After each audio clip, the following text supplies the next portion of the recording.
I like people to come together over food.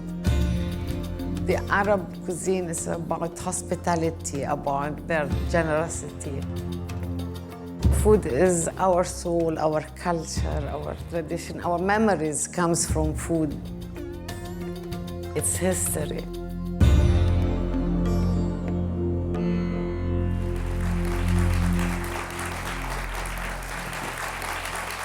I wanted to begin by asking you a question about the background of the book, because the Arab table is really a celebration of food from many different Arab countries and cultures. Yes. And I thought it would be nice to start off with you telling us about your own background and how your fascination with food got started. I was born in Amman, Jordan, to a Palestinian father and a Lebanese mother. I was the oldest of 3 children, a brother and a sister. We lived our school years in Lebanon. Then, after graduating from high school, I attended Beirut University College. I stayed there for 1 year, and then I met Arif, my husband. Well, I have to admit to everybody that school was not fun as much as he was. So a year later, we were married. Your education kind of shifted. Yeah, shifted, yes.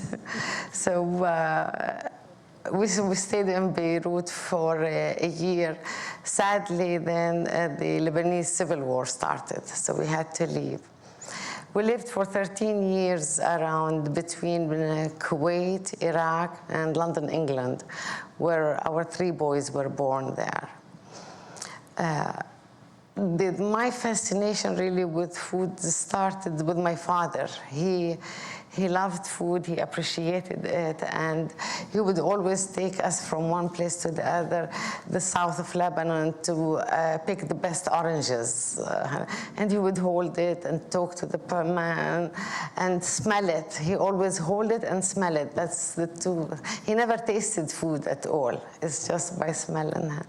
He really appreciated the quality of things. Or we can go to Shtura in the mountains to get the best cheese, or this is where I noticed that there is more to food than just what's on the plate. Then after that, we moved in Kuwait. I learned how to cook properly. And although I didn't take a proper training, but from my travel, my palate was educated very well with tasting food. And after that, I did take some professional training in Arabic cuisine, as well as French cookery and other things. And what was the inspiration for you to do the wonderful book that you produced? The inspiration came really after we moved to the United States. Having 3 boys, I wanted to leave some tradition and culture for them. Anybody who has boys knows that when boys get married, they can marry, Americans or whatever. The girls, if I had a girl, I might not have done the book, but with boys, I wanted to keep some tradition and culture for the younger generation, for my grandkids. So that was my aim, number 1, to make the book. And that's why there is a lot of stories in the book and about traditions, at what we do. Right. That's beautiful. And the book covers such a wide territory. It's a very ambitious book, so I thought it would be helpful to show a map of the region that you're covering. And can you talk just a little bit about the Arab table encompasses a very wide geographic the Arab world covers, it's 22 countries, and it covers a great area of different geographic and climate. But it is but the culture and tradition varies from one place to the other because of the spices they use in the food and the culture. It is widely spread. Some of the first civilizations started there. And Damascus and Iraq are the oldest cities in the world, and that's where the essence of food is. I'll tell you a story. The first time I saw my mother and aunts cooking lamb, a whole lamb. It was a memory that I will never forget. I was around 11 years old maybe, and I saw this huge lamb in the kitchen, and so they rubbed it, cleaned it, and did the dry rub, and then they had to put it in the fridge, but they had to empty everything and put it. It was huge. Yeah.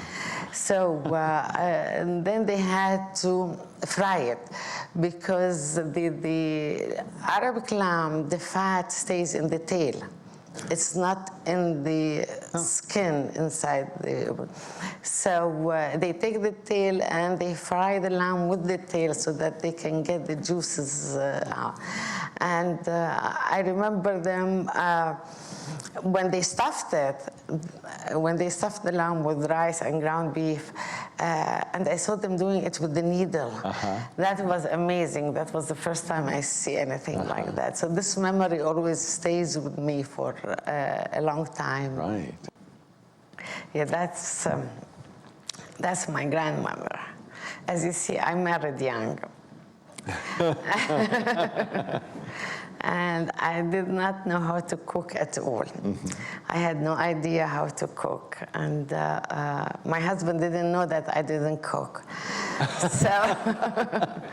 So we had a plot with my grandmother that she will send food for me every day. Really?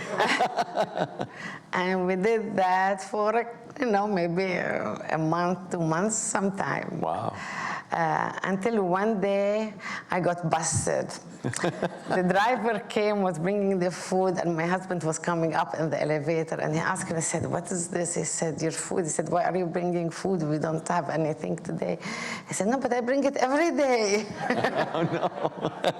And that was it. Ouch. From that day on, I started cooking. Wow. My grandmother would tutor me over the phone all the time and give me pointers, and that's I started. But I really, after I did that, I started cooking. I began to realize how satisfying it is when you cook food that other people appreciate and like. So I became really interested in it and did a lot of cooking after that. This is my family. We always gather around the table. All the book is based, it's like my story of my family, the story of how we entertain. It's food. The food is, I think, is our soul, our culture, our tradition, our memories comes from food events. So when people gather around the table, a lot of problems are solved, a lot of stories are said, a lot of, contracts are sealed over food tables, right. People. So food and cooking is really the essence of life, I think. Yeah, I agree. And I love that about your book, and this photo sort of embodies that for me, that food is a celebration, it's a shared familial event. It's not just eating to get through eating. Definitely it is not. It's about what's behind it. Even the story of preparing it, when people prepare it, it is also a story. So our lunches, our meals take a very long time. We sit a lot around the table. It's great, because stories get told. Stories get told, memories are made. you know, in the summer when it was, I remember when it was pomegranate season, my mother used to peel the pomegranate, and it takes a long time to do. So she would sit around on the table, and everybody would sit around her and start telling stories, and we're eating fresh pomegranate. So that's how, you know, we get together. Yeah. And I hope, if, you know, if anything tonight, that people will get around the table and cook more and eat more. It's really nice. It's wonderful. That's a family picture. And your mother is in this. Yeah, that's my mother here serving everybody. Usually, you know, she likes to do that. She likes to put things in people's plates. And,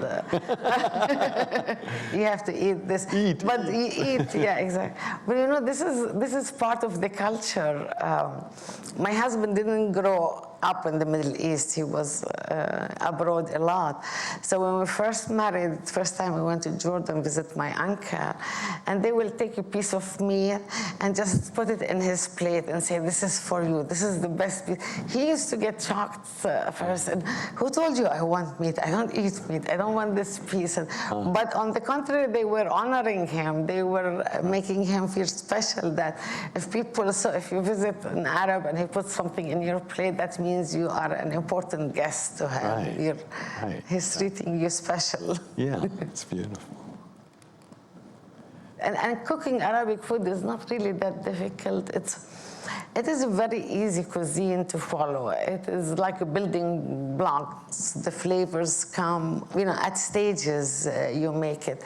It's true that some of the recipes are a little bit long, but I give very good instructions in the book that, you know, what to do first and second, and prepare ahead, and so it's not a difficult cuisine at all. It's very tasty, and when you cook Arabic, you always have people around, because you can't do a little hummus. You have to do a big hummus.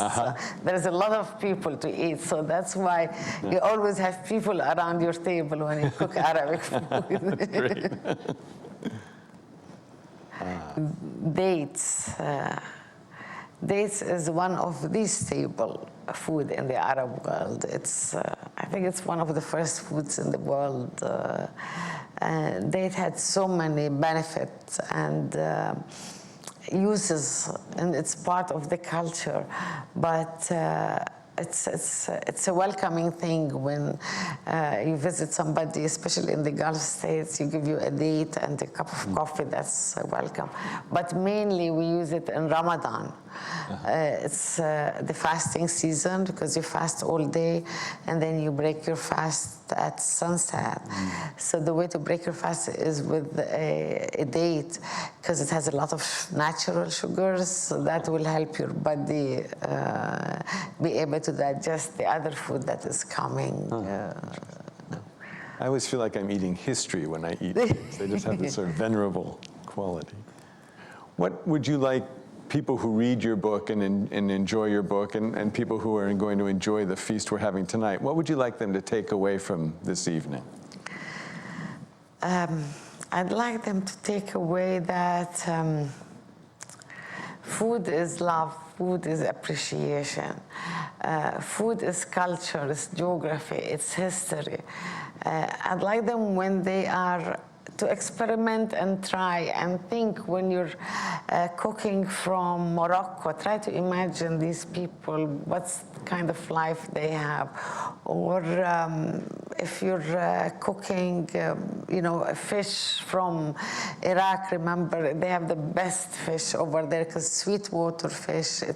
And they have 2 rivers, and I like people to come together over food and discover things. When you learn the culture, when you taste the food, then there are no, everybody loves everybody, and everybody becomes friends with everybody. So it makes life easier, it makes it more meaningful, and enjoy each other's company. And I hope that they will use the book and gather more around their tables. Yeah.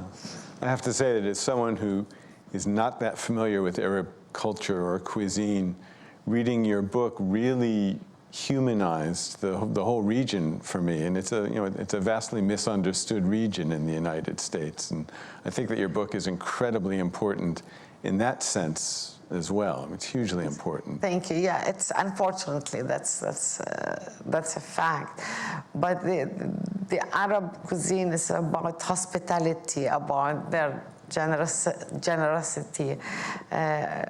It's about gathering and honoring your guest and respecting your guest. That's what the Arab world is about to me, the way I see it. I think of you now, after meeting you and reading your book, really as like a food ambassador. Thank you so much. Just, I want to say what an incredible pleasure it is to meet you and talk with you. And thank you for having me. Thank you so much for sharing yourself with us. Thank you, everybody, for coming. It's a pleasure to have you.